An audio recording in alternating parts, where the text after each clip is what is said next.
આદમી પાર્ટીના ઉમેશ મકવાણાએ દંડક પદેથી રાજીનામું આપ્યું। તેમણે કહ્યું, ધારાસભ્ય પદેથી રાજીનામાનો નિર્ણય જનતાને પૂછીને કરીશ। પછાત લોકોના મુદ્દા ઉપાડવામાં દરેક પાર્ટી નિષ્ફળ છે। આજે આ પત્રકાર પરિષદમાં આપનું હાર્દિક સ્વાગત કરું છું। તમે જોયું છે કે ગુજરાતમાં ખાસ કરીને ગુજરાતની રાજનીતિમાં ઘણા વર્ષોથી દરેક પક્ષની અંદર જાતિવાદી વિચારધારાવાળા લોકોનું પ્રભુત્વ વધતું જાય છે, જેની અંદર ભારતીય જનતા પાર્ટી હોય તો ભલે, કોંગ્રેસ હોય તો ભલે કે અન્ય રાજકીય પાર્ટી હોય તો ભલે, જેના કારણે ગુજરાત અને દેશની જનતાને આની સીધી સીધી અસર પડે છે। તમે જોયું છે કે 2020 પહેલા હું ભારતીય જનતા પાર્ટીનો એક કાર્યકર્તા તરીકે કામ કરતો હતો અને ભારતીય જનતા પાર્ટી છોડી અને આમ આદમી પાર્ટી 2020માં મેં જોઈન કરી પછી અલગ પદ ઉપર હું સેવા આપી। છેલ્લે 2022માં બોટાદથી વિધાનસભાની ચૂંટણી લડ્યો। બોટાદની જનતાએ મને મારી ઉપર ભરોસો રાખી અને બોટાદનો ધારાસભ્ય પણ બનાવ્યો। ત્યાર પછી આમ આદમી પાર્ટી દ્વારા વિધાનસભાનો દંડક પણ બનાવવામાં આવ્યો, રાષ્ટ્રીય જોઈન્ટ સેક્રેટરી પણ બનાવવામાં આવ્યો। અલગ પદ ઉપર 5 વર્ષની અંદર આમ આદમી પાર્ટીના અનેક હોદ્દા ઉપર સેવા આપી। પણ ક્યાંક ને ક્યાંક તમે જોયું હશે કે જ્યારે પછાત સમાજની ગુજરાતની જનતાનો અવાજ ઉઠાવવાની વાત આવે, કોળી સમાજની જ્યારે વાત કરવામાં આવે ત્યારે ક્યાંક ને ક્યાંક દરેક પાર્ટીમાં ખૂટતું જણાતું। ખાસ કરીને જ્યારે ભાજપમાં હું હતો ત્યારે ભારતીય જનતા પાર્ટી એમાં પણ તમે જોયું છે કે જ્યારથી ભારતીય જનતા પાર્ટીનો ગુજરાતમાં કે દેશમાં ઉદય થયો ત્યારથી લઈને આજ સુધીમાં ભારતીય જનતા પાર્ટી પછાત સમાજનો કે કોળી સમાજનો એક પણ આજ દિવસ સુધી મુખ્યમંત્રી બનાવવામાં નિષ્ફળ નીવડી છે। મુખ્યમંત્રીની વાત તો છોડો, પણ ભારતીય જનતા પાર્ટી પછાત સમાજનો પ્રદેશ પ્રમુખ પણ ઠાકોર સમાજનો કોળી સમાજનો બનાવવામાં પણ નિષ્ફળ નીવડી છે। ક્યાંક ને ક્યાંક અંશે કોંગ્રેસ છેલ્લા 25-30 વર્ષથી સત્તાની બહાર છે, પણ તેમ છતાંય આજે પછાત સમાજના લોકોનો અવાજ પણ કોંગ્રેસ બની નથી શકી।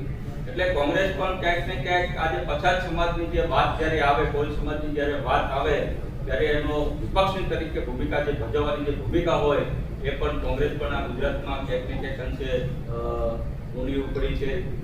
એવી જ રીતના જ્યારે હું જે આશયથી આમ આદમી પાર્ટી મેં સંગઠનમાં જે અલગ હોદ્દાઓ જ્યારે ઉપર સેવા આપી રહ્યો હતો ત્યારે પણ મને આજે ખુદને એવો અહેસાસ થઈ રહ્યો છે કે આમ આદમી પાર્ટીમાં પણ સૌથી વધુ પછાત સમાજની ગુજરાતમાં વસ્તી છે, ઓબીસી સમાજની છે, કોળી સમાજની છે, મારા ઠાકોર સમાજની છે। ત્યારે ક્યાંક ને ક્યાંક મુદ્દા જે સમાજના ઉઠાવવામાં હોય ત્યારે પાર્ટી તરફથી ક્યાંક ઉણપ થાય છે।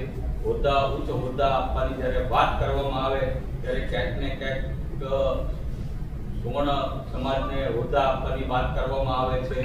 એટલે આ બધી પાર્ટી હોય તો ભલે, ભાજપ હોય તો ભલે કે કોંગ્રેસ હોય તો ભલે, જ્યારે પછાત સમાજના મુદ્દા ઉઠાવવાની વાત આવે, કોળી સમાજના મુદ્દાઓની વાત આવે, શિક્ષણની વાત આવે, કોળી સમાજના નિગમની વાત આવે ત્યારે બધા મુદ્દાઓ દરેક પાર્ટી ભૂલી જતી હોય છે।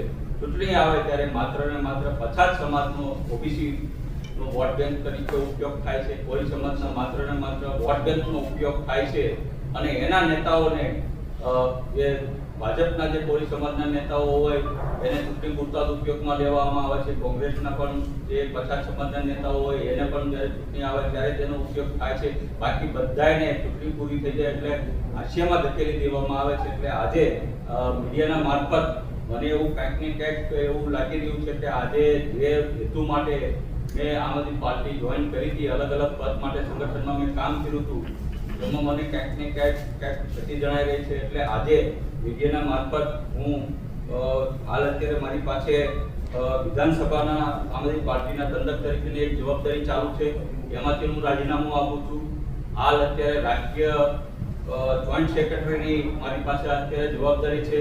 એમાંથી પણ હું રાજીનામું આપું છું. મારા શીર્ષ નેતૃત્વ માન્ય અરવિંદ કેજરીવાલને મેં આ રાજીનામું એમના પર્સનલ વોટ્સઅપ કરી અને મેં મોકલી દીધું છે અને વિનંતી કરી છે કે પાર્ટી મને દરેક પદ ઉપરથી જવાબદારી મુક્ત કરે અને મારી જગ્યાએ સારા કોઈ વ્યક્તિ જે સંગઠનનું કામ કરી શકે, જે ભારતીય જનતા પાર્ટીને આગળ એની સામે અવાજ ઉઠાવી એવા વ્યક્તિને લાવે એવી વિનંતી કરું છું. પણ ક્યાંક ને ક્યાંક મેં તમને કીધું એમ કે ભાઈ ભારતીય જનતા પાર્ટી હોય તો ભલે, કોંગ્રેસ હોય તો ભલે અને આમ આદમી પાર્ટી હોય તો ભલે, જ્યારે પછાત સમાજનો અવાજ ઉઠાવવાની વાત આવે છે, પછાત સમાજને ક્યાંક આપવાની વાત આપવામાં આવે છે, મુખ્યમંત્રી બનાવવાની વાત હોય કે પ્રદેશ પ્રમુખ બનાવવાની વાત હોય, ત્યારે માત્ર ને માત્ર પછાત સમાજના નેતાઓનો ખાલી મત પૂરતો ઉપયોગ કરવામાં આવે છે. પછી ચૂંટણી પડી જાય પછી એને હાસ્યમાં ધકેલી દેવામાં આવે છે.